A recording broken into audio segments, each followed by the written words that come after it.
உழவுக்கு கை கொடுப்போம். தமிழ் பேசும் அனைத்து நல்லுள்ளங்களையும் நம்ம பண்ணைக்காரன் குடும்பத்திற்கு அன்போடு வரவேற்கிறேன். நான் உங்கள் நிதிஷ். நம்ம தொடர்ந்து பாத்தீங்க அப்படின்னா நம்மளோட வெற்றி பயணத்துல போயிட்டு இருக்கிறதுக்கு காரணம் முழுக்க முழுக்க வியூவர்ஸ் ஆகிய நீங்கள் தாங்க. அதாவது பாத்தீங்கன்னா கோழி வளர்ப்பு மற்றும் கால்நடை வளர்ப்பை ரொம்ப சிறப்பா நம்ம பண்ணிட்டு இருக்கிற காரணம் நீங்க கொடுத்துட்டு இருக்கிற ஆதரவும் அன்பு மட்டும்தான். இதை எப்பவுமே தொடர்ந்து கொடுங்க, சரிங்களா? இன்னைக்கு பாத்தீங்க அப்படின்னா ஒரு வித்தியாசமான பதிவுங்க. பொதுவா பாத்தீங்க அப்படின்னா நம்மளோட சேனல்ல ஒரு கட்டுத்தரையோ இல்ல ஒரு கோழி பண்ணையோ இல்ல ஒரு ஒருங்கிணைந்த பண்ணையுமோ இதை மட்டும் தான் காட்டுவோம். அதுலயும் அவங்களோட வெற்றிக்கான பாதையை எப்படி அவங்க வகுத்துக்கிட்டாங்க, எப்படி அவங்க வெற்றி நோக்கி போயிட்டு இருக்காங்க அப்படிங்கறத பார்ப்போம். ஆனா இன்னைக்கு ஒரு வித்தியாசமான பதிவுங்க இது முற்றிலும். அதாவது பாத்தீங்க அப்படின்னா கிட்டத்தட்ட ஒரு 100க்கும் மேற்பட்ட தாய்க்கோழிகளை வச்சு ரொம்ப அருமையா ஒரு பண்ணை நடத்தி சக்சஸ்ஃபுல்லா போயிட்டு இருந்த ஒருத்தர் திடீர்னு ஒரு நஷ்டத்தை சந்திக்கிறாரு. அது எதனால நடந்துச்சு, என்ன தப்பு நடந்தது, எதனால அந்த ஒரு லாபம் இல்லாம ஒரு நஷ்டத்தை நோக்கி போனாங்க அப்படிங்கறத பத்தி விரிவா பேசுறதுக்கு நம்ம கூட ஒரு நண்பர் ஒருத்தர் இருக்கிறாரு. அது மட்டும் இல்லாம அப்படியே அந்த இழப்புல இருந்து அவர் எப்படி மீண்டு வந்திருக்காரு அப்படிங்கிறதையும் நம்ம எல்லாத்துக்கும் சொல்ல போறாருங்க. ஆமா, நம்ம எங்க இருக்கோம் அப்படின்னு கேட்டீங்கன்னா கரூர்ல இருக்கிற மனோகர் அப்படிங்கிற நண்பர் அவரோட பண்ணைக்கு தாங்க வந்திருக்கோம். இவர் பாத்தீங்க அப்படின்னா நிறைய யூடியூப்ல நீங்க பாத்திருப்பீங்க. ரொம்ப சிறப்பா பெருவிடை வளர்ப்பை பண்ணிட்டு இருக்காரு. கூட சில சரிவுகளையும் சந்திச்சிருக்காரு, மீண்டு வந்திருக்கிறாரு. அதுதாங்க ஹைலைட். அவரை சந்திச்சு அவரோட பண்ணையை பத்தி பேச போறோம். முழுக்கவே இது பாத்தீங்க அப்படின்னா என்னென்ன தவறுகள் செய்யறதுனால கோழிப்பண்ணையில இழப்புகள் ஏற்படுது அப்படிங்கிற ஒரு செக்மெண்டாவே இருக்க போது. வாங்க வீடியோக்குள்ள போலாம். அதுக்கு முன்னாடி எப்போ சொல்றதாங்க, சேனலை மறக்காம சப்ஸ்கிரைப் பண்ணிக்கோங்க. சப்ஸ்கிரைப் பண்ணாம நிறைய பேர் பார்த்துட்டு இருக்கீங்க. அப்படி பார்த்துட்டு இருந்தீங்க அப்படின்னா நம்ம ஃபியூச்சர்ல கொடுக்கக்கூடிய நோட்டிபிகேஷன் எதுவுமே உங்களுக்கு முழுமையா வந்தடையாது. அதனால சேனலை சப்ஸ்கிரைப் பண்ணிக்கோங்க, பெல் பட்டன்ல ஆல் கிளிக் பண்ணிக்கோங்க. அதே மாதிரி வீடியோக்கள் பிடிச்சிருந்தா உங்க நண்பர்கள் எல்லாத்துக்கிட்டையும் ஷேர் பண்ணுங்க, சரிங்களா? வாங்க இப்ப வீடியோக்குள்ள போவோம்.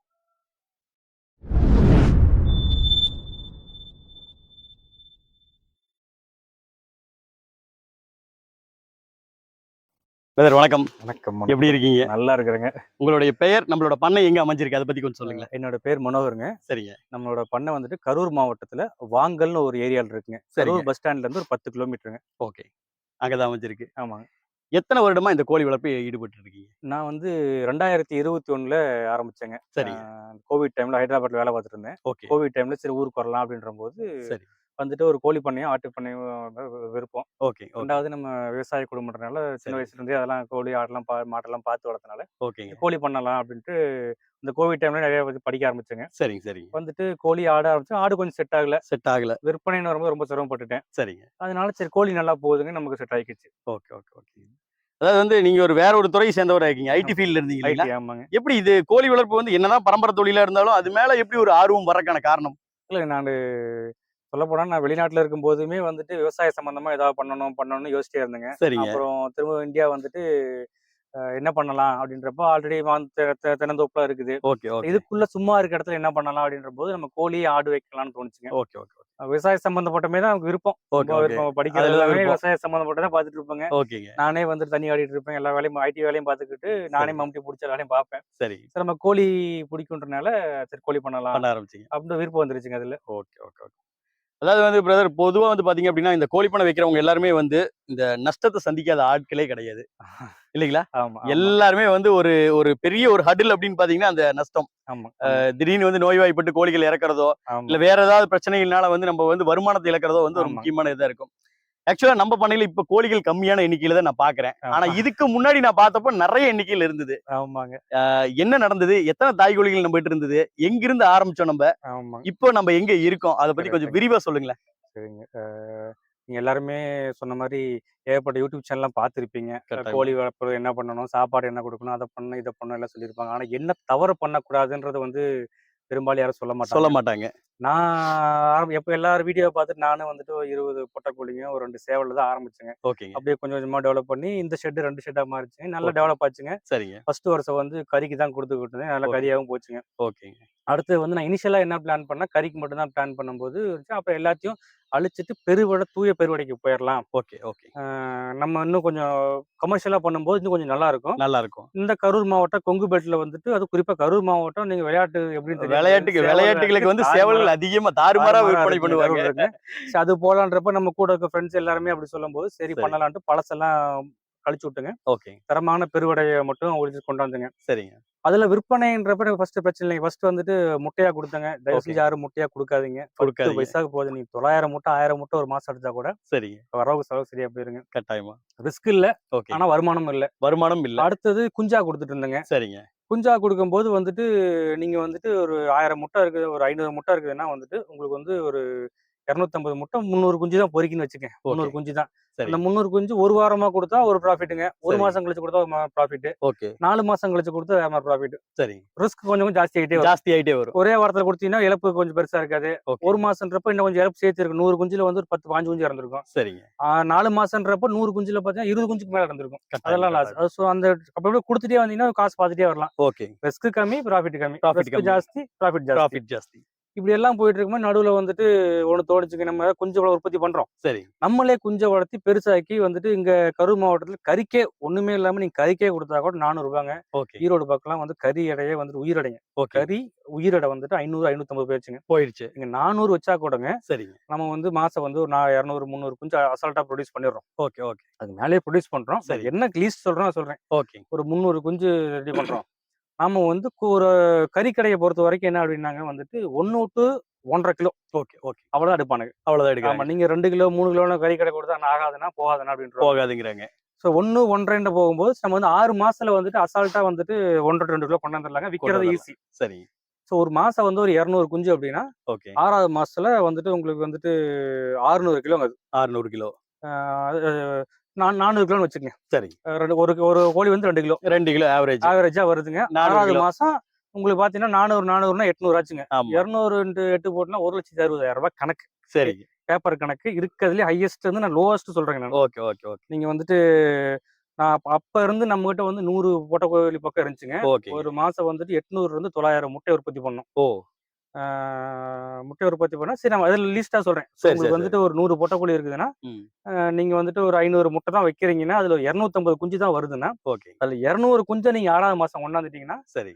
1,50,000 ரூபாய் ஒரு ஓகே. 20,000 30,000 செலவுன்னு வச்சா 6வது மாசம் நீங்க ரைட், 6வது ரைட். மாசம் புரியுது. அப்படின்னு டெவலப் நினைச்சுங்க. சரிங்க. குஞ்சா உற்பத்தி பண்ணி தள்ளேன். ஓகே. ஆனா நம்ம ஷெட்டுக்கு இடம் பத்தல அதுக்கு. சரி, சரி, சரி. ஏன்னா எவ்வளவுதான் தாங்குதுங்க. ஏன்னா ஒரு குறிப்பிட்ட அளவு தானே ஆமா, குஞ்சுகள் வைக்க தாங்க. முடியும் இல்லீங்களா? குஞ்சே வந்துட்டு உங்களுக்கு 600 700 குஞ்சாகி போச்சுங்க. அது சரிங்க. இல்லாம தாய்க்கோழி 100 தாய்க்கோழி ஒரு 25 30 சேவல் வேற. எல்லாமே சரி, பெரிய சரி. சேவலா போச்சுங்க. ஓகேங்க.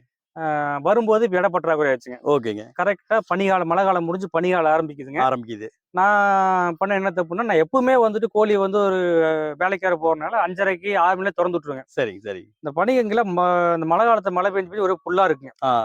அது என்ன பண்ணும் காலையில 6 மணிக்கெல்லாம் ஒரே இந்த பனித்துளியா உள்ள இருக்குங்க. அந்த புல் மேல வந்து பனித்துளிகள் இருக்கும். ஆமா, ஆமா, நம்ம ஆமா. வந்தோம்னா அது போய் நேரா அந்த புல்லத்தை தான் வாய் வைக்கும். திறந்து வாய் விட்டோன்னே ஓகே, அத்தனை ஓகே. 600 800 600 700 குஞ்சுங்க. சரிங்க. பொட்டை ஒரு 100 பொட்டை திறந்து சேவல் விட்டோனே ஒரு- நேரா அங்கதான் போகுது. நேரா போய் இந்த புல்லுக்கு தான் கடகடன்னு சாப்பிடுங்க. சரி, சரி. அது பனியிலேயே இருக்குங்க. ஆ. அதுல வந்து பனி வந்து எதுக்கோ ஒண்ணு சளி ஒட்டிச்சுங்க. சளி. ஓகே. இப்ப எப்படி நோய் பரவுதுனாங்க, சரி. ஒரு 20 குஞ்சு இருந்ததுன்னா உங்களுக்கு இப்படி உட்காரும். Okay, okay. உங்களுக்கு 1000 இருக்கும்போது ஒண்ணு மேல ஒண்ணு இப்படி உட்காருங்களா? ஒண்ணு மேல ஒண்ணு அணைஞ்ச மாதிரி அணைஞ்ச உட்காருது. மாதிரி ஆமா, ஆமா. உட்காருதுங்க. ஒண்ணு தும்புனாங்க சரி. அது அப்படியே லைனா பிடிச்சுக்கும். எல்லாத்துக்கும். எல்லாத்துக்கும் அப்படியே பிடிச்சுதுங்க. சரி, சரி. 3 4 தாங்க. ஓகே. 3 4 வந்து பாத்தீங்கன்னா கிட்டத்தட்ட அந்த 600 800 குஞ்சு அவுட்டுங்க. 3 நாள்ல. 3 4 அடங்கப்பா. 600 ஒரு குஞ்சு வர முடியல. ஒரே ஐயோ. ஒண்ணு சேவல் அந்த பூதி மட்டும் தான் நிக்குது. அதாங்க. அப்புறம் பொட்டையில 600 குஞ்சு 3 நாட்கள் இழப்புங்கிறது 600 கம்மி. மிகப்பெரிய இழப்புங்களே. 600 கம்மிங்க. சரிங்க. நான் வந்து 800 குஞ்சு இறந்தது. ஐயோ. பொட்டை 100 பொட்டையில இருந்து கிட்டத்தட்ட ஒரு 50 பொட்டை அவுட்டுங்க. சரி, சரி, சரி. சேவல் வந்துட்டு ஒரு 30 எல்லாமே இந்த சளினால தாங்க. சளியா என்னன்னு தெரியலங்க. அந்த 3 சரி. நாள் நான் பண்ண தப்பெல்லாம் சொல்லிட்டு வரேன். Okay, okay. இப்ப என்ன ஆச்சுங்க, இப்போ சேவல் 25 30 சேவல் போயிருச்சுங்க. ஆ. 5 சேவல் தான் மிஞ்சிச்சு. சரி, சரி, சரி. ரைட்டுங்களா? நான் ஃபர்ஸ்ட் பண்ண தப்பு வந்துட்டுங்க, சரி. இந்த தப்பு யாரும் பண்ணாதீங்க. ஃபர்ஸ்ட் 5:30 மணிக்கு பனி காலத்துல 5 6 மணிக்கு திறந்து விட்டுங்க. குளிர்காலத்துல வந்து கட்டாயமா வந்து ஒரு 8 9 மணி வரைக்கும் திறக்கவே கூடாது. திறக்கவே கூடாதுங்க. சரி. 2வதுங்க, இது ஏதோ நோய் பரவுது எனக்கு தெரிஞ்சுக்கிச்சுங்க. ஓகேங்க. இது வந்து எத்தனை யூடியூப் சேனல் சொல்லியிருப்பாங்கன்னு தெரியல. சரி. நோய் வந்ததுக்கு அப்புறம் தயவு செஞ்சு ஆர்டிவிகேவோ எந்த ஊசியும் போடாதீங்க. போடாம விட்டா கூட குஞ்சு கோழி காப்பாத்திடலாம். சரி. ஆனா போட்டீங்கன்னா செத்து போயிடும். ஆக்சுவலா இந்த இடத்துல எல்லாத்துக்கும் ஒரு சந்தேகம் வரும். அதை நம்ம இங்க கிளியர் பண்ணிக்கலாங்க. கோழிக்கு நோய் வர்றதுக்கு முன்னாடி தடுப்பு ஊசிகள் நல்லா சொல்றது கேட்டுக்குங்க. மருந்துகளா இல்லாம ஊசியில் மூலமா செலுத்தக்கூடிய தடுப்பு மருந்துகளை நோய்கள் வர்றதுக்கு முன்னாடி கொடுக்கலாம். நோய்கள் வந்ததுக்கு அப்புறம் ஆமா. கொடுத்தா என்ன நான் இது ஆச்சுன்னா? வரைக்கும் ஆர்டிவிகே எல்லாம் போட்டதே இல்லைங்க. சரிங்க. சரி, எல்லாரும் ஆர்டிவிகே சொல்றாங்களே நம்மளும் போடுவோம். சரிங்க. நோய் வந்துருச்சு. ஆனா கழிச்சல் இல்ல. ஓகே. கழிச்சல்லாம் கூட சொல்லலாம், கழிச்சல் எது இல்லைங்க. சரிங்க. சளி வந்து எல்லா கோழிக்கும் சளியும் இல்ல. ஓகே, தொடர்ந்து ஓகே. பார்த்தா ஒரு 10ல 1க்கு இருக்கு. 100ல பாத்தீங்கன்னா 100ல ஒரு 5 சளி இருக்குது. Okay, okay. கழிச்சலும் இல்ல, சளி பெருசா இல்ல. இருந்தாலும் ஒரு பயத்துல என்ன பண்ணிட்டாங்க, அன்னைக்கு ஞாயிற்றுக்கிழமை நைட்டுங்க ம். நாமக்கல்ல இருந்து ஆளு பசங்க வர சொல்லிங்க. ஓகே. புடிச்சு எல்லாத்துக்கும் போட்டேங்க. ஆடி வைக்க போட்டீங்க. ஆடிவிக்கே போட்டேன். அதாவது உடம்பு சரியில்லாம இருக்கிற கோழிக்கு ஆமா. அப்படியே மருந்து இதுக்கு அடிச்சிட்டீங்க. மேல இருக்கிற குஞ்சு என்ன சைஸ்ல ஒரு 1/2 கிலோவுக்கு மேல என்ன குஞ்சு இருக்குதோ, ஒரு 2 மாசத்துக்கு மேல இருக்கிற எல்லா குஞ்சுகளுக்கும். ஆடிவிக்கே போட்டேங்க. ஐயய்யோ! அடுத்த நாள் காலையில வந்து பார்த்தாங்க 2 சாக்கு நிறைய செத்து கிடந்துச்சுங்க. எடுத்து போட்டுங்க. லைனா மிகப்பெரிய சேவல் இழப்புங்க. கீவல் போங்க. மிகப்பெரிய இழப்பு. போட்டு அடிக்கிறேங்க, போடுறேன். நைட்டு வந்து என்னென்னமோ மருந்து குடுக்குறேங்க. ஹாஸ்பிட்டல் போறேன். ஒரு இவ்ளோ பெரிய டப்பாவே ரூ. 1500 ஒரு ஆ மெடிசனு. தெரியுங்க. அதெல்லாம் அந்த இந்த சிஃப்ளோஃபிளாக்சின் அதோட ஏதோ விட்டுன்னு முடிங்க. ஏதோ அதுங்க. ஓகே, ஓகே, டாக்டர்லாம் ஓகே. சொல்லிங்க கொண்டாந்து போடுறேன். ஒண்ணுங்க போட கண்ணு முன்னாடியே சாவுதுங்க. அவ்வளோ பெரிய சேவல் 4 1/2 கிலோ 5 கிலோ சேவலுங்க. சரிங்க. கண்ணு முன்னாடியே சாவுதுங்க. ம். இப்ப இது என்ன ஆகுதுன்னாங்க, சேவல் இறக்க அது அணையரோட இவ்வளோ அடைஞ்சிட்டு இருந்து இப்படியே தள்ளி போகுதுங்க. ஸ்ப்ரெட் ஆக ஸ்ப்ரெட் ஆரம்பிக்குது. ஆகுது. பக்கத்துல தூங்கிட்டு ஆமா. இருந்தது கொஞ்சம் ஸ்ப்ரெட் தள்ளி ஆகுது. உட்காருதுங்க. 3வது நாள்ல இருந்து ஒண்ணு கூட சாவலிங்க. அதாவது வந்து எல்லாம் தனித்தனியா போயிட்டனால வச்சு இடம் உங்களுக்கு கிடைச்சிக்கிச்சு அதுக்கு. கிடைச்சிருச்சு. தும்முனாலும் ஓகே. அடுத்துக்கு பரவுறது இல்ல. அதே சரி. நேரத்துல வந்து நான் வந்துட்டு இந்த கற்பூர வள்ளியில அரைச்சு தண்ணியில சாப்பாடுல ஓ! வச்சுனா நீங்க கற்பூர வள்ளி மருந்து குடுத்துக்கிட்டே இருக்கிறீங்க. இங்கிலீஷ் மருந்தும் குடுக்குறீங்க, நைட் இயற்கை இங்கிலீஷ் மருந்தும் மருந்து குடுக்குறீங்க. காலையில வந்து சாப்பிடுறது. எது சாப்பிட்டாலும் அதுக்குள்ள சரி. வந்துட்டு ஏதாவது ஒரு மருந்து. கற்பூர வள்ளி உள்ள போயிரும். கற்பூர கற்பூர வள்ளி நல்லா வள்ளி. சளி எடுத்துருங்க. சரிங்க, சரி. அத குடுக்குறேன். சரிங்க. அப்புறம் அந்த 3வது நாள் முடிஞ்சதுக்கு அப்புறம் ஒரு இழப்புமே இல்லைங்க. இழப்பு இல்ல. இப்போ ஃபர்ஸ்ட் தப்பு காலையில தொறந்து விட்டுருங்க. சரிங்க. 2வது தப்பு ஆடி விக்கு. ஆடி வீக்கு. 3வது தப்பு நான் எல்லார்கிட்டயும் சொல்றதுதான். சரிங்க. நல்லா கோழி எல்லாம் அவ்வளவு வந்துருச்சுங்க. சரிங்க. ஃப்ரெண்டு வந்துட்டு ஒரு 10 கோழி இருக்குது. சரிங்க. நான் வந்து ஒரே ஒரு வாரம் மட்டும் உங்ககிட்ட வச்சுட்டு எடுத்துட்டு போறேன் அப்படின்னாப்லிங்க. ஐயய்யோ! 3 நாள் அந்த ஷெட்டுக்குள்ளேயே வச்சிருந்தாப்லிங்க. 10 குஞ்சு. மிகப்பெரிய ஆமா. தவறு. ஒரு 1/2 கிலோக்கு மேல இருக்குங்க. 3/4 கிலோ கீழ இருக்கும். சரிங்க. கொண்டு அந்த ஷெட்ல விட்டுருந்தா. அதுக்கும் பாருங்க கிட்டத்தட்ட ஒரு இருக்குங்க. ஒரு 150 அடிக்கு மேலயே 150 அடி இருக்கும். இருக்குங்களா? ஆமாமாமா. அங்கதான் இருந்துச்சுங்க. 3 நாள் அங்க இருந்துச்சுங்க. சரி. 4வது நாள் தான் வெளிய விட்டாருங்க. காலையில எடுத்து வெளிய விட்டாரு. அதே பனி காலத்துல. ஓகே. அதே நாள்ல அதே நாள்ல. விட்டாருங்க. காலையில விட்டாரு. 10 மணிக்கு ஒரு 3 செத்து போச்சு. அவரோடது. அவரோடது 3 செத்து ஓகே, போச்சு. ஓகே. ஃபோன் அடிச்சு சொன்னேன். உடனே சரி. வந்தாப்லிங்க. சரிங்க. எல்லாத்தையும் பேக் பண்ணிட்டு போயிட்டாருங்க. பேக் பண்ணிட்டு போயிட்டாரு. அன்னைக்கு சாயந்தரம் நமக்கு ஆரம்பிச்சது. அதோட மொத்த வைரஸையும் இங்க இறக்கி விட்டுட்டு போயிடுச்சு. அதனோட வைரஸா? இல்ல நான் காலையில இந்த பனியில நேரமா இறக்கி விட்டதுலயா? இல்ல சரி. நான் தெரியாம அந்த போட்ட ஆதிவிக்கு இன்ஜெக்ஷனா? எதுன்னு நம்மளால வந்து ஐடென்டிஃபை பண்ண முடியல. இந்த 3 தப்பும் நான் பண்ணுனேன். ஓகே. என்னைய வந்து முடிச்சு விட்டுருச்சு அது. அப்படிங்களா? ஆனா 50% போனாலுமே சரி. 50% ஏதோ கடவுள் பண்ணி 50% தப்பிச்சிருச்சு. தப்பிச்சிருச்சு. எனக்கு ஒரு 4 சேவல் வந்துருச்சு. குஞ்சுகள் எல்லாம் போயிடுச்சு. பட் குஞ்சுகள் எல்லாம் தாய் கோழிகளை போயிடுச்சு. கொஞ்சம் காப்பாத்த முடியல. தாய் கோழியில பாதி போயிடுச்சுங்க. பாதி தாய் கோழி போகுது. எனக்கு அது சரி. போதும். நான் சரி. மொத்தமா போனா வருத்தப்படுறேன். எனக்கு கட்டாயமா. நமக்கு ஏற்கனவே தெரியும் எப்படி வளர்த்தணும்ட்டு. ஆமா. 50 தாய் கோழி இருந்தாலும் போதும். சரிங்க.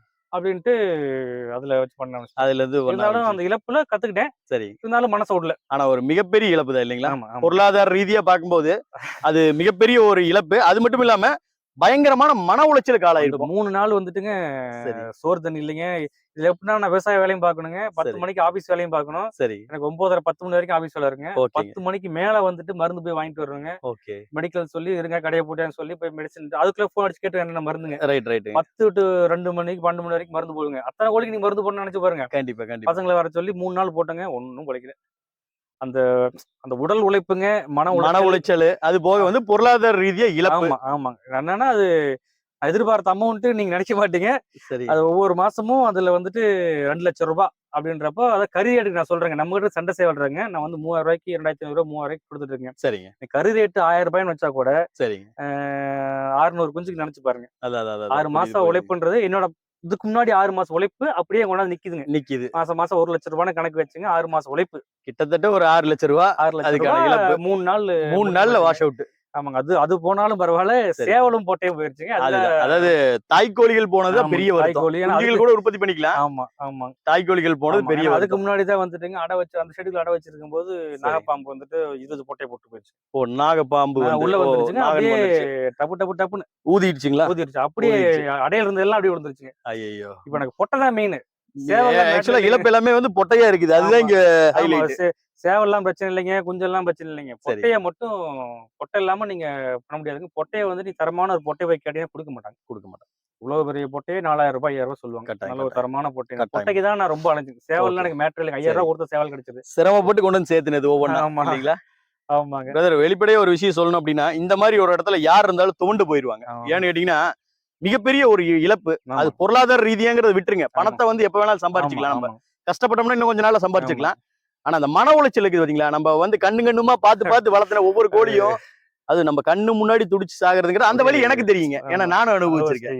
அந்த வழியை நானுமே அனுபவிச்சிருக்கேன். ஆசையா வளர்த்துன கோழிக்கு போடுறதுக்காக வச்சிருந்த சேவல் நீங்க சொன்ன மாதிரி நல்ல ஒரு பெரிய சேவல் கூட இந்த மாதிரி பாம்பு தீண்டி இறந்திருக்கு. அதே மாதிரி வந்து பாத்தீங்கன்னா இந்த மாதிரி நோய்கள் வந்து நம்ம கண்ணு முன்னாடி இழப்பு அப்படிங்கிறது அப்படியே அது தாங்கவே முடியாத ஒரு வழிதான். ஆனா என்ன எனக்கு ஒரு விஷயம் பிடிச்சிருக்கு அப்படின்னு கேட்டீங்கன்னா, அந்த இழப்பையும் மீறி வந்து நீங்க மறுபடியும் நின்றுருக்கீங்க. இதே கோழி பண்ணையில இதே கோழி இருக்கிற இடத்துல நம்ம நின்று பேசிட்டு இருக்கோம். ஆமாங்க. போனா என்னங்க அன்னைக்கு விட்டுங்க. நேத்து ஒரு நாள் சொன்ன மாதிரி காலையில சொன்ன நேத்து ஒரு நாளைக்கு 22,000 23,000 வித்தங்க. ஓகே சந்தோஷம். அந்த பொட்டை அந்த மீதி பொட்டை இருக்கு. நமக்கு தொழில் தெரியும். என்ன பண்ணணும் என்ன பண்ணக்கூடாதுன்னு தெரிஞ்சுக்கிறேன். இனிமேல் தெரிஞ்சுக்கிட்டோம். சரியா பண்ண கொண்டாந்துடலாம். அந்த இழப்புல இருந்து நீங்க மீண்டு வர்றதுக்கு எவ்வளவு நாட்கள் பிடிச்சது? இல்லங்க திரும்ப உனக்கு என்ன போச்சுன்னா 50 பொட்டை இருந்துச்சு. சரி. குஞ்சு எதுவுமே இல்ல. ஓகே. திரும்பவும் அந்த முட்டை வைக்க வரணும். சரி. அடுத்து என்ன பண்ணேன், அடுத்த 1 மாசம் முட்டைய வந்து நாங்க சாப்பிடவும் இல்ல, அடையும் வைக்கல. ஓகே. ஏன்னா அது என்ன உள்ள வைரஸ் இருக்கா? அது வரப்போற குஞ்சு திரும்ப தருமா வருமா? இல்ல அது நோயோடயே வந்து சீசன் கிடைக்குமான்னு தெரியலங்க. சரி. இந்த 1 மாசம் முட்டைய கொண்டு நாய்க்கே தான் போட்டேன். ஓகே. வீட்டுக்கு ஒண்ணும் பண்ணல. கஷ்டமா தான் இருக்குது. சரிங்க. ஏன்னா குழந்தைங்க கேட்டா வீட்டுல கேட்டா கூட முட்டை கேட்டா கூட இன்னைக்கு கேட்டா நான் 10 நாள் கழிச்சு அவனுக்கு கொடுப்பேன் நானு. ஓகே. கொண்டாடுறேன் அழாத அப்படின்னா வந்து குழந்தை கொடுக்க மாட்டேன். ஆனா அத்தனை முட்டையும் வர்ற முட்டை 1 முட்டை 4 முட்டை 5 முட்டை எவ்வளவு வந்தாலும் நாய்களுக்கு தான் கொடுத்தேங்க.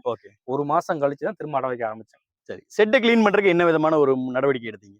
ஏன்னா இது ஒரு வைரஸ் மாதிரி உள்ள வந்துருச்சு. ஆமாங்க. அது நோய் கிருமியா வந்துச்சா இல்ல வேற கோழில இருந்து வந்துச்சாங்கறதெல்லாம் விட்டுருவோம். ஆமாங்க. அதை கிளீன் பண்றதுக்கு என்ன பண்ணீங்க? செட்டை வந்து எப்படி சுத்தப்படுத்துனீங்க? அது வந்துட்டுங்க பொதுவா அப்பதான் வந்துட்டு நம்ம ஒரு வெட்டரி டாக்டர் போகும்போது அவர் வந்துட்டு ஒரு இந்த கறிக்கோழி பண்ணையில வந்துட்டு ஒரு சூப்பர்வைசரா இருக்காரு. அவர் கேட்கும்போது அவங்க வந்து 3 நாளைக்கு ஒருக்க 5 நாளைக்கு வந்து அது ஒரு மருந்துங்க. அது ஏதோ கோர்சலின்ங்களா? இல்ல அங்க இருக்கு நான் காட்டுறேன். ஓகே. அத வந்துட்டு 3 நாள் தொடர்ந்து அடிங்க. அப்ப ஒரு 10 நாளைக்கு ஒருக்க வந்துட்டு கோழி மேலேயே அடிக்க தப்பு இல்ல. அது கோர்சலின். கோழி மேல அடிக்கிறது கோர்சலின். ஷெட்டுக்குள்ள மட்டும் அடிக்கிறது ஃபார்மலின். இல்ல ஃபார்மலின் அடிக்கலங்க. ஃபார்மலின் கோழி மேல எல்லாமே அடினாங்க. அப்ப அது கோர்சலினா இருக்கும். அத அடிச்சுட்டுங்க. 3 நாள் தொடர்ந்து அடிச்சீங்க. இப்ப கூட மெடிசன் அடிச்சிருங்க. ஓகே. அப்ப இருக்கவே இருக்கு நமக்கு மஞ்சள். ஈரோட்ல நம்ம ஒய்ஃபோட ஒரு மஞ்சள் தாங்க. சரிங்க. கலந்து அடிச்சுக்கிட்டே இருந்தேங்க. மஞ்சள் போட்டங்க. ஓகேங்க. அப்புறம் வந்துட்டு சுண்ணாம்பு இருக்குல்லங்க. சுண்ணாம்பு வெள்ளை சுண்ணாம்பு. நம்ம அந்த இது சர்ட் கடிப்பல. ஆமா. அத வந்து மூட்டையா வாங்கிட்டு ஒரு மூட்டை வந்து 200 ரூபாய் தாங்க. சரிங்க. கொண்டாந்து எல்லா பக்கம் எல்லாம் இறச்சு விட்டாங்க. எல்லாம் இறச்சு விட்டு ஒரு 10 15 நாளுங்க அப்படியே எல்லாம் செட்டே ஒரு காட்டமா தான் இருந்துச்சுங்க. காட்டமா இருந்தது. அப்புறம் மாட்டு சாணி இருக்குதுங்க. சரிங்க. அத கொண்டாந்து தண்ணியில கரைச்சு அதுக்குள்ளேயே மஞ்சளும் கலந்து விட்டு எல்லா பக்கம் அடிச்சு விட்டாங்க. சரி. ஆனா 3 நாள் டெத் முடிஞ்சிருச்சு. ஆனா ஏதாவது வைரஸ் இருந்தா என்ன பண்றதுக்கு இதை திரும்ப ஒரு வாரத்துக்கு ஒரு சேஃப்டிக்காக ஏதாவது ஒண்ணு ரிப்பீட் பண்ணிட்டே இருந்தேங்க. சரிங்க. சோ அதுக்கப்புறம் ஒன்னும் டிசீஸ் இல்ல. அப்போ சரிங்க பிரதர். இப்போ வந்து ஷெட்டை கிளீன் பண்ணிட்டோம். இருக்கிற தாய் கோழியில இருந்து நம்ம மறுபடியும் ஸ்டார்ட் பண்ணோம். எவ்வளவு நாள் ஆச்சுங்க அந்த இழப்புல இருந்து முழுமையா வெளியில வரக்கு மறுபடியும் குஞ்சுகள் உற்பத்தி பண்றதுக்கு எவ்வளவு நாள் ஆச்சு? இல்லங்க நம்ம அந்த மென்டல் பிரஷர் 10 நாளே வெளியே வந்துட்டேங்க. மேற்கொண்டு என்ன பண்ணலாமோ திரும்ப அடை வைக்கும் போது ப்ராப்பரா அடை வைக்கலாம். ப்ராப்பரா பண்ணலாங்க. குஞ்சை வந்துட்டு 1 மாசம் வரைக்கும் வெளியே விட வேணாம். சரி. கொஞ்சம் வந்து உள்ளே வச்சுக்குவோம். ரெண்டாவது நம்ம கோழி தீவனம் கிடையாதுங்க நம்ம கிட்ட. கோழி தீவனமே கிடையாது. கோழி தீவனம் குஞ்சுகளுக்கு தீவனமே கிடையாதுங்க. ஓகே. என்ன கொடுக்குறீங்க?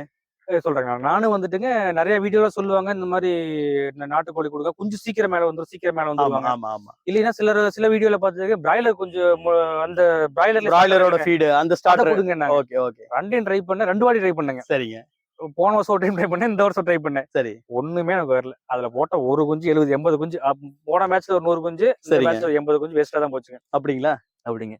சரி இதெல்லாம் ஆகாது அப்படின்ட்டுங்க நான் என்ன பண்றேன், நீங்க இவ்வளவு செலவு பண்ணணும் தேவையில்லைங்க, இதெல்லாம் பண்ணலாங்க. சரி.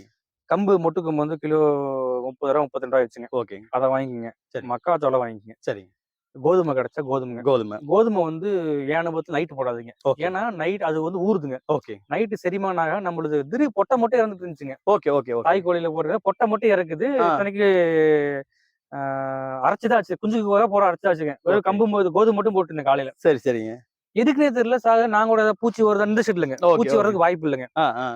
மிஞ்சி போனா அந்த பெருச்சாளி வரலாம். அவ்வளவுதான். என்னடான்னு பாக்கும்போது அப்ப ஒருத்தர் ஜெகநாத் சொன்னாங்க. சரி. அவரை கூட்டு வந்து பார்க்கும்போது இந்த கோதுமை வந்துட்டு நீ எப்ப காலையில மட்டும்தான் வைக்கணும். சாயந்தரம் போடாது. உள்ளுக்குள்ள போய் ஊறும் போது அதனால செரிமானம் ஆகாம இறக்கலாம். குஞ்சு நல்லா இருக்குது.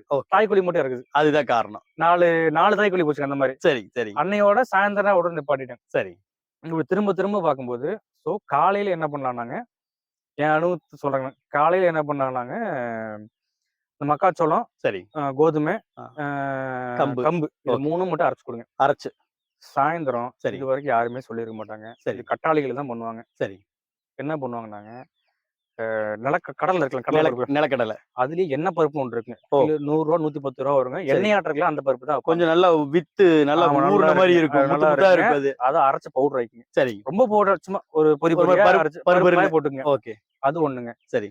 இன்னொன்னு அது கருவாடு இருக்கு பாத்தீங்களா? கருவாடு. கருவாட்டு தூள் கிடைக்கும் வாங்கிக்கலாம். சரி. இல்லாட்டி கருவாடு கிடைச்சாலும் வாங்கி நீங்க உடச்சு வச்சுக்கங்க. ஓகே. இது 2 தாங்க. ஓகேங்க. தீவனம் கொடுத்தத விட இது வேகமா வளரும். ஓ, வளர்ச்சி வந்து வேகமா இருக்கு. வேகமா இருக்குது. ஓகே. செலவும் கம்மி. சரிங்க. எனக்கு நோய் இழப்பு இது இறக்கவும் இல்ல. இது ஓகே. கொடுக்க ஆரம்பிச்சதுக்கு இழப்பும் எதுவும் இல்ல. ஓகே. தெளிவா ஒரே மாசத்துக்கு வெளியே விட்டாங்க நான். அப்படிங்களா? தூக்காத அளவுக்கு ரகுடு தூக்காத அளவுக்கு ஒரே மாசம். அந்த இதுல என்ன வருதோ அதை விட ஒரு கம்பெனி ஃபீட்ல வந்து என்ன ஒரு வளர்ச்சி கொடுக்குதோ அதே வளர்ச்சி நம்ம ஒரு 80% ஒரு 80% நம்ம கொண்டு வந்துடலாம். ஆமா. நம்ம எதுக்கு நமக்கு இதுல கம்பெனி ஃபீல்ட்ல நிறைய மெடிசன் இருக்கு, அது இருக்கு, இது இருக்குன்றாங்க. நமக்கு எதுவுமே தெரியல. எனக்கு டெத் வரல. இது போட்டதுக்கு அப்புறம் இந்த 3 மாசமா எனக்கு வளர்ச்சி நல்லா இருக்குது. நல்லா இருக்கு. இது கூட உங்களால முடிஞ்சதுன்னா சரி, காலையில முட்டையை சேர்த்து கொடுங்க. முட்டை எப்படி கொடுக்கலாம்னு நினைக்கிறீங்க? முட்டையை வேக வச்சுங்க. அந்த சாப்பாட்டுல பிரச்சனை அதுல வந்து கலந்து கொடுங்க. காலையில வேக வச்சது வந்து உதிரியா பண்ணி அதை வந்து அப்படியே காலையில இதுங்க குஞ்சுகளுக்கு குஞ்சுகளுக்கு காலையில கொடுங்க. புரோட்டீன் கிடைக்கும். ஆமா. ஓகே. இன்னும் கொஞ்சம் உங்களால முடியுனாங்க இந்த சோயான்னு சொல்லுவாங்க. சரி. சோயா புண்ணாக்கு இருக்குங்க. ஓகே. அது வந்து கிலோ 45 ரூபா. சோயா புண்ணாக்கு கிடைக்கிறது ரொம்ப கஷ்டம். ஓகே. ஓகே. சோயா புண்ணாக்கு கிடைக்கிறது ரொம்ப கஷ்டம். கிலோ 45 ரூபா 50 ரூபா இருக்குங்க. ஓகேங்க. அதை வந்து தண்ணியில ஊற வச்சு காலையில கலந்து கொடுக்கலாம். அது ஒரு அப்படியும் இல்ல அப்படின்னா வந்துட்டுங்க சோயா இருக்கு பாத்தீங்களா, மீல் மேக்கர்னு சொல்லுவோம். Meal maker. ஆமா.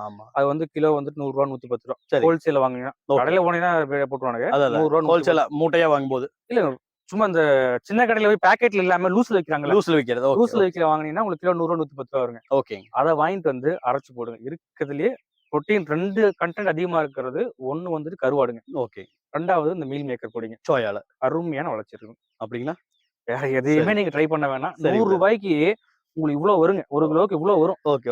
ஒரு மாசத்துக்கே போடலாம் நீங்க. ஓகே. இது கூட கலந்து போடும்போது எல்லாத்தோட கலந்து போடும்போது 100 ரூபாய்க்கு உங்களுக்கு செலவு மிச்சம். உங்களுக்கு சீக்கிரம் வளர்ச்சி இருக்குது. சரிங்க. முட்டை வந்து உங்களுக்கு 5 ரூபா 6 ரூபான்றா விட்டுருங்க. ஓகே. அது கஷ்டம் உங்களுக்கு எல்லாத்துக்கும் போடுறது. இதெல்லாம் போட்டீங்கன்னா உங்களுக்கு நல்ல வளர்ச்சி இருக்கு. குஞ்சு வளர்ச்சிக்கு இது பெஸ்ட். என் அனுபவத்துக்குங்க. இல்ல புரியுது. எனக்கு ரொம்ப அருமையா சொன்னீங்க. ஒரு வித்தியாசமான ஒரு தீவனம் மெத்தட சொல்லிருக்கீங்க. இது வரைக்கும் வந்து அப்படியே போடாம லேசா தண்ணி போட்டு பிரட்டி போடணும். இல்லாட்டி இதெல்லாம் கீழே விழுந்துக்குங்க. ஓகே. லைட்டா தண்ணி போட்டு ரொம்ப சோசம் இல்லாம அப்படியே லைட்டா. ஓகே. ஒரு மாவு பதத்துல சாப்பிடுவோம்ல. என்னது உப்புமா சாப்பிடுவோம். உப்புமா மாதிரி. ஆமா, அந்த மாதிரி போட்டீங்கன்னா நல்லா கொச்சு சாப்பிடுங்க. நல்லா சாப்பிடுறோம். காலையில ஒரு டைம், சாயந்தரம் வந்துட்டு கருவாடும் அந்த நிலக்கடலை பருப்பும். என்ன நிலக்கடலை பருப்பு 1 கிலோ 100 ரூபா 110 ரூபாங்க. அதான் ரேட் கொஞ்சம் ஜாஸ்தி. ஆமா. அதை வந்துட்டு நீங்க எல்லா கோழிக்குமே சேர்த்து கூட போட்டா போதுங்க. ஏன்னா நீங்க கருவாடு கலக்குறீங்க. வேணா மக்காச்சோளம் திரும்ப அதே கலந்துக்கலாம். ரைட். இல்ல கோதுமை மட்டும் போடாதீங்க. சாயந்தரம் கோதுமை போடாதீங்க. காலையில போட்டுக்கலாம். ஓகே. அருமை. பிரதர், இப்ப வந்து பாத்தீங்க அப்படின்னா ஒரு அருமையான ஒரு தீவன மெத்தட் வந்து சொல்லியிருக்கீங்க. யாருமே சொல்லாத ஒரு விஷயத்த, அதாவது நிறைய பேர் பண்ணிட்டு இருப்பாங்க, நிறைய பேருக்கு தெரிஞ்சிருக்கும், சில பேருக்கு தெரியாம இருக்கும். அதுக்கான ஒரு விளக்கத்தை கொடுத்தீங்க. பிரதர், நீங்க வந்து ஒரு நஷ்டம் அடைஞ்சு அதுல இருந்து வந்து மீண்டு வந்து இன்னைக்கு வந்து ஜெயிச்சு காட்டிக்கிட்டு இருக்கீங்க இந்த கோழி வளர்ப்புல. அதனால உங்ககிட்ட இந்த கேள்வி கேட்கிறேன். நம்ம பண்ணையில இழப்பே ஏற்படக்கூடாது, நோய்கள்னாலயோ இல்ல மத்த எந்த ஒரு விஷயத்தினாலையும் இழப்புகள் ஏற்படக்கூடாதுன்னா என்னென்ன பண்ணணும்? முன்னெச்சரிக்கை நடவடிக்கை என்னென்ன பண்ணணும்? நோயை விட்டுட்டு ஃபர்ஸ்ட் வெளிப்புறத்தை பார்ப்போங்க. சரிங்க. ஃபர்ஸ்ட் வந்து நாய் தொல்லை இருக்குங்க. நாய்க்கு நீங்க கம்பி வேலி போட்டாதான் நாய் வந்து வாய் வச்சிருங்க. ஓகே. அடுத்து வந்து பெருச்சாளி தொல்லை இருக்குங்க. சரிங்க. அது ஒண்ணுங்க. அப்ப நீங்க குஞ்சா வெளிய விடும்போது வந்து உங்களுக்கு 2 வகையான 3 வகை தொல்லை இருக்குங்க. ஓகேங்க. ஒண்ணு வந்து பெருந்தலை காக்கா ஒண்ணுங்க. ஓகே. அப்புறம் இந்த ரகுடு அண்டங்காக்காய். அதுக்கு பேர் அண்டங்காக்காய். ஆமா. இன்னொன்னு இந்த ரகுடு, இல்லாட்டி வரிச்சாலிம்பாங்க. வரிச்சாலி கடுகுலயே சின்னதா இருக்குங்க. இது 3வது கீரிங்க. ஃபுல்லா கிராம சைடுனால கீரி தொல்லை இருக்குங்க. ஓகேங்க. கீரி தொல்லைக்காக சுத்தி 4 பக்கம் 4 நாயை கட்டி வச்சிருக்கேன். ஓகே. 4 பக்கம் 4 நாய் கட்டுறதுனால சரி கீரி இப்ப வரதில்லைங்க. வரதில்ல. நாய்களோடதுக்கு அது இல்லாம இப்ப இந்த கினிக்கோழி இருக்குங்களா? ஆமா. அதனால வரதில்லைங்க. இந்த ரகுடு இதுக்கெல்லாம் பாத்தீங்கன்னா இந்த மீன் வலை கட்டி விட்டுருக்கு. மீன் வலை கட்டி ஏகப்பட்டது மாட்டி வச்சுங்க. ஓகேங்க. இது மாட்டினதுக்கு அப்புறம் எனக்கு அப்படியே ஒரு 80% குறைஞ்சு போச்சு. ரகுடு வர்றது.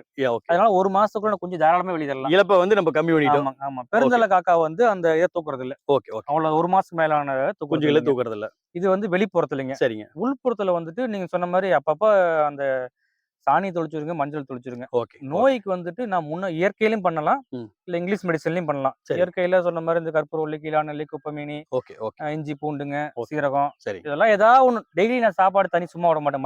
மஞ்சள் ஒரு மெயின். ஓகே. டெய்லியுமே அரிசி இதெல்லாம் போடும்போதுங்க சரி சும்மா விட மாட்டேன். தண்ணியில ஏதாவது ஒண்ணு இருக்கும். ஓகே. இது முன்னாடி இயற்கையில. இதுலயே என்னதான் இயற்கை பண்ணாலுமே உங்களுக்கு வந்து காலுக்கு வந்துட்டு ஊக்க வேணும்னா வந்துட்டு சுண்ணாம்பு சத்து வேணும்னா சுண்ணாம்பு பவுடரும் வாங்கி போட்டு வச்சிருக்கேன். என்னதான் இருந்தாலுமே இந்த ஆஸ்ட்ரோபட்டுன்றது ஒண்ணு வேணுங்க. Okay okay. அது வந்து அந்த கால் சுண்ணாம்பு ஒலிக்கு டெம்பர் ஆகுறதுங்க. டெம்பர் ஆகறதுக்காக கால்சியம். ஆமாங்க. அப்புறம் லிவர் டானிக் கண்டிப்பா வேணும். நீங்க ஓகே. என்னதான் பண்ண குடல் புழு நீக்கி ஆகணுங்க. ஓகே. இல்லாட்டி லிவர் வந்து கிளீன் பண்ணுங்க. ம், அதுக்கு ம். லிவர் டானிக் ஒண்ணு வேணுங்க. Okay okay.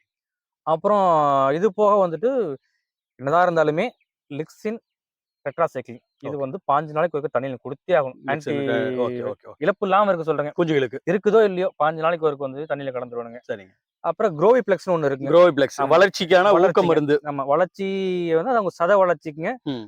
முட்டை ஈல்டுக்குமே குரோவிப்ளெக்ஸ் நல்லா இருக்குங்க. ஆனா குரோவிப்ளெக்ஸ் நான் நல்லா டெய்லிலாம் குடுக்குறது இல்லைங்க. Okay okay. 5 நாளைக்கு ஒருக்க ஏதாவது ஒண்ணு இது ஏதாவது ரொட்டேட் ஆயிட்டே இருக்குங்க. Okay okay. அதுக்கப்புறம் பாத்தீங்கன்னா வந்துட்டுங்க இந்த கவர்மெண்ட்ல வந்து பொட்டாசியம் பெர்மேங்கனேட்னு ஒண்ணு குடுப்பாங்க. ஆமா. கவர்மெண்ட் இதுல போனீங்கன்னா அது ரைட். வந்து மெயினா வந்து இந்த எதுக்குன்னா சின்ன கடுகு மாதிரி இருக்கும். ஆமா. தண்ணியில சும்மா நனைச்சா பிங்க் இத்தினூண்டு கலர்ல போட்டீங்கன்னா மாறும். அப்படியே அந்த பர்பிள் ஆமா, கத்திரிப்பூ பர்பிள் கலர்ல மாறும். இத்தினூண்டு போட்டா போதுங்க. ரைட்டுங்க. அது வந்து 2 பயன்பாடுங்க. ஒண்ணு பண்ணைய சுத்தி தெளிச்சு விடலாங்க. Okay okay. எதுக்குங்க? சரி. கோழி மேலயே அடிச்சு விடலாம். ம். கோழிக்கு தண்ணியிலயும் கலந்துடலாம். ஓகே. நான் தண்ணியிலயும் கலந்து விடுறேன். தண்ணியில கலக்கலாங்களா? தண்ணியிலயும் கலந்து விடுறேங்க. சரி. அரிசியிலயும் கலந்து வைக்கிறேங்க. ஒண்ணுமே ஆகுறது இல்ல. அரிசியில போட்டு 10 நிமிஷம் அப்படியே போட்டு கிளறி விட்டுங்க. சரிங்க. ஆ. இல்லைன்னா அரிசியில மஞ்சள் கலப்பேங்க. மஞ்சள் கலக்கும். மஞ்சள் கலந்து விடுங்க. இல்லாட்டி ஓகே. இஞ்சி பூண்டு அரைச்சு கொடுப்பேங்க. ஓகே இல்லாட்டி ஓகே. அந்த அரிசியில ஊறிடுங்க. சரி. ஊறிட்டு ஒரு 8 மணிக்கு போட்டா கடகடன்னு சாப்பிட்ரும். Okay okay okay. ஏதாவது இதுல கிரீமினஸ் மாதிரி ஆயிருங்க. ஓகே. அதே மாதிரி கவர்மெண்ட்ல போனா அந்த அல்போமர் கொடுப்பாங்க. அல்ஃபாமர் குடல் அது புழு 2 நீக்க மாசத்துக்கு மருந்து. 3 மாசத்துக்கு கொண்டாந்து தண்ணியிலையும் கலந்து விட்டுருங்க. சரி. அரிசியிலையும் போட்டு 1/4 மணி நேரம் அப்படியே பிசைஞ்சு வச்சிருவேன். சரி. போட்டோம்னா அவ்வளவுதான். ஆனா பிரதர் இந்த அல்ஃபாமர் எல்லாம் வந்து ஒரு குறிப்பிட்ட அளவு தானே கொடுக்கணும். குஞ்சுகளுக்கும் பெரிய கோழிகளுக்கும் ஒரே நம்ம அளவு வெளியே கொடுக்க முடியாது போகும்போது இல்லீங்களா? உங்களுக்கு 1 மாசத்துக்கு மேல குஞ்சா வருது இல்லைங்க. Okay okay okay. இளங்குஞ்சில் சரி, கொடுக்கறது இல்லைங்க. நம்ம கொடுக்கறது இல்ல. போட்டுருங்க. அப்புறம் உங்களுக்கு வீட்டுல வேஸ்ட் பண்றது காய்கறி எல்லாம் கொண்டாந்து போட்டுருவேன் நான். அதெல்லாம் கொண்டு வந்து அதெல்லாம் போட்டுறீங்க. போடுறேன். ஓகே. So இதெல்லாம் வந்து நான் வந்து நோய் வராம இருக்கிறதுக்குங்க. ஓகே. நமக்கு 99% வந்தது இல்லைங்க. ஒரே சரி. தடவை தான் வந்துச்சு. அது நான் பண்ண தப்புனால அது வந்தது. புரியுது புரியுதுங்க. இந்த மாதிரி இயற்கையில பண்ணும்போது ஒரு தப்பு. அப்புறம் வேப்பெண்ணெய் இருக்கு பாத்தீங்களா? ஆமாங்க. அத வந்து இந்த அரிசியில கலந்துட்டு 10 நிமிஷம் ஊற வச்சுட்டுங்க. சரிங்க. அத போடுவேன். அது அதுவும் வந்து குடல் நல்ல குடல குடல கிளீன் பண்றதுக்காக. வேப்பெண்ணெய் நிறைய பேர் இத பண்றாங்க. ஆமா. வேப்பெண்ணெய். இல்லைன்னா என்ன பண்ணுவாங்க, இந்த வேப்ப இலை கொழுந்து இருக்கு பாத்தீங்களா? இந்த ஆமாங்க. மரத்துல கொழுந்து இருக்குன்னா, சரி. கொழுந்து கொண்டு அரைச்சு கொண்டாந்து தண்ணியிலயும் போடுவேங்க. அன்னைக்கு ஓகே. தண்ணியிலயும் போட்டுருவேன். ஓகே. அரிசியிலயும் வச்சு 1/4 மணி நேரம் அப்படியே ஊற வச்சு கொடுத்துருங்க. கொடுத்துறீங்க. வேப்ப இலை உள்ள போனா கசப்பு எவ்வளவு உள்ள போது வயிற்ற கிளீன் பண்ணிட்டுருங்க. கிளீன் பண்ணி விட்டுரும். ஆனா அந்த நோய் தாக்கம் உள்ள இருக்காது. அந்த ஓகே. கிரீம் வெளிய வந்துருங்க. ஒண்ணு புரியுது. வேப்பெண்ணெய் இல்லாட்டி ஏதாவது ஒண்ணு. சரிங்க பிரதர். இப்ப வந்து அன்னைக்கு வந்து பாத்தீங்க அப்படின்னா, நோய் வந்ததுக்கு அப்புறம் வந்து நம்ம அந்த ஊசி அப்படிங்கிறதுக்கு ஒண்ணு போனோம். ஆமாங்க. அதுவே ஒரு இழப்ப சந்திக்கிற மாரி ஆமா, ஆயிடுச்சு. ஆமாங்க. இப்ப வந்து ஆர்டிவிகே போட்டுக்கிறீங்களா? R2B ஆர்டிவிகே எல்லாம் போடலாங்களா? போட்டுட்டு இருக்கீங்களா? எப்படி? இதுக்கப்புறம் அனுபவத்துல என்ன பண்ணேன், சரி எல்லாரும் சொல்றாங்களேன்ட்டு என்ன பண்ணேன், இப்ப சரி. குஞ்சுகளுக்கு மட்டும் F1 மட்டும் போடுறாங்க. F1 ஒரு போடுறீங்க. வாரத்துல மட்டும் F1 போடுறாங்க. Okay okay okay. 3 மாசத்துக்கு ஒருக்க லசோட்டா மட்டும் தான் போடுறேன். இன்னும் ஓகே. ஆர்டிவிகே போடல இன்னும். இன்னும் ஆர்டிவிகே போல. போடல. அதுக்கப்புறம் போவே இல்ல. லசோட்டா சரி. அந்த 1 வாரத்துக்குள்ள இப்பதான் அந்த 1 மாசமா ஓகே. 1 வார குஞ்சுகளுக்கு F1 போடுறேங்க. ஓகே. 3 மாசத்துக்கு மேல ஆச்சுன்னா 3 மாசத்துக்கு ஒருக்க லசோட்டா போடுறேன். வேற எதுவும் போடுறது இல்ல. வேற எதுவுமே வேற எதுவும் போடுறது இல்ல. போடுறது. இதுக்கு முன்னாடி அதோட பண்ணதில்ல நான். Okay okay. நல்லா தான் வந்துச்சு. சரி. நல்லா தான் இருந்துச்சு. அந்த ஒரு தப்புனால சரி எதுக்கு ரிஸ்க் எடுக்காட்டி அருமையா சொன்னீங்க. அப்படின்ட்டு பண்ணேங்க. ரைட்டுங்க பிரதர். இப்ப இழப்பு இல்லாம கோழி வளர்த்திட்டு இருக்கோம். இல்ல இல்லையா? எனக்கு ஒண்ணும் பிரச்சனை இல்ல. தற்சமயம் நம்ம கிட்ட எவ்வளவு தாய்க்கோழிகள் இருக்கு? சேவல்கள் எவ்வளவு இருக்கு? குஞ்சுகள் எவ்வளவு இருக்கு? இப்ப வந்துட்டு ஒரு 30 பொட்டக்கோழி இருக்குதுங்க. சரிங்க. சேவல் வந்து ஒரு 5 சேவல் இருக்குது. 5 சேவல் இருக்கு. ஆமா. ஓகே. குஞ்சு வந்து பாத்தீங்கன்னா உங்களுக்கு 1 வாரத்துல இருந்து 1 மாசம் ஆன குஞ்சு 7 குஞ்சு இருக்குங்க. ஓகே. அதுக்கு மேல வெளிய துரத்திட்டுருங்க. ஓகே. அப்புறம் அது போக நிறைய அடைக்கோழிகள் இருக்கிறத நான் அது பார்த்தேன். அடக்கோழில ஒரு 20 மொத்தமா அத சேர்த்து 30, 35 கோழி இருக்குங்க. 30, 35 கோழிகள் எல்லாமே மேல. குறைச்சிட்டு நம்ம அத கொஞ்சம் பிசினஸ் வேற மாதிரி மாடல் வேற மாதிரி ட்ரை பண்றதுக்காக ஓகே. பொட்டக்கோழி எல்லாம் கழிச்சிட்டு இருக்கேன். கமர்ஷியலா பண்ற மாதிரி யோசிச்சிட்டு கமர்ஷியலா இருக்கீங்க. அடுத்த லெவல் பண்ணலாம் அப்படின்ற மாதிரிங்க. Okay bro. இதோட மார்க்கெட் பெரிய லெவலுங்க இது. கண்டிப்பா கண்டிப்பா. பொதுவா வந்து பாத்தீங்கன்னா பிரதர் எல்லாருமே வந்து கோழி வளர்த்தா அவ்வளவு சம்பாதிக்கலாம், இவ்வளவு சம்பாதிக்கலாம், நான் பெரிய லட்சாதிபதி ஆயிட்டேன், இந்த மாதிரி எல்லாம் சொல்லி கேள்விப்பட்டிருப்போம். அதெல்லாம் சுத்த போய் அப்படிங்கிறது எல்லாத்துக்குமே தெரியும். ஏன்னா கோழி வளர்ப்புல இருக்கவங்க எவ்வளவு கஷ்டத்தை அனுபவிக்கிறாங்க. ஒரு கோழியை வளர்த்து அதை வந்து ஒரு குஞ்சு சாதாரண ஒரு நாள் குஞ்சை வளர்த்து அது ஒரு பட்டா சேவலாவோ இல்ல ஒரு தாய்க்கோழியாவோ மாத்திரக்கு எவ்வளவு பாடுபடுறோம்னு நம்ம இதுக்குள்ள இருக்கவங்களுக்கு 6 மாசம் உழைப்பதில் இருக்கு. கட்டாயம் 6 மாசம் உழைப்பதில் இருக்கு. அப்படி இருக்கிற பட்சத்துல யூடியூப் திறந்தா எல்லாருமே வந்து சொல்லலாம் கோழி வளர்த்துனா உடனே கோடீஸ்வரன் ஆகலாம் அப்படின்னு. அதெல்லாம் இல்ல. அதுலயும் சில கஷ்டங்கள் இருக்கு, இழப்புகள் இருக்கு. அந்த இழப்பையும் தாண்டி நான் இந்த இடத்துல நிக்கிறேன் அப்படின்னு எல்லாத்துக்கும் ஒரு முன்னுதாரணமா இருக்கீங்க பாத்தீங்களா? அதுக்கே முதல்ல உங்களுக்கு நான் கை கொடுக்குறேன், என்னோட வாழ்த்துக்களை தெரிவிச்சுக்கிறேன். நம்ம அடுத்த வீடியோல வந்து நம்மளோட பண்ணையை பத்தி விரிவா பார்ப்போம். இந்த வீடியோல முழுக்கவே வந்து நஷ்டம் அடைஞ்சா கூட மனம் தளராம அதுல இருந்து மீண்டு வரணும் அப்படிங்கறத எல்லாத்துக்கும் ஒரு லெசனா நீங்க சொல்லியிருக்கீங்க. ரொம்ப நன்றி பிரதர். தேங்க்ஸ். உங்களுக்கு இந்த வீடியோ பிடிச்சிருந்தா லைக் பண்ணுங்க, ஷேர் பண்ணுங்க, கமெண்ட் பண்ணுங்க. மறக்காம சப்ஸ்கிரைப் பண்ணிடுங்க. பக்கத்துல இருக்கிற பெல் பட்டனை கிளிக் பண்ணிடுங்க.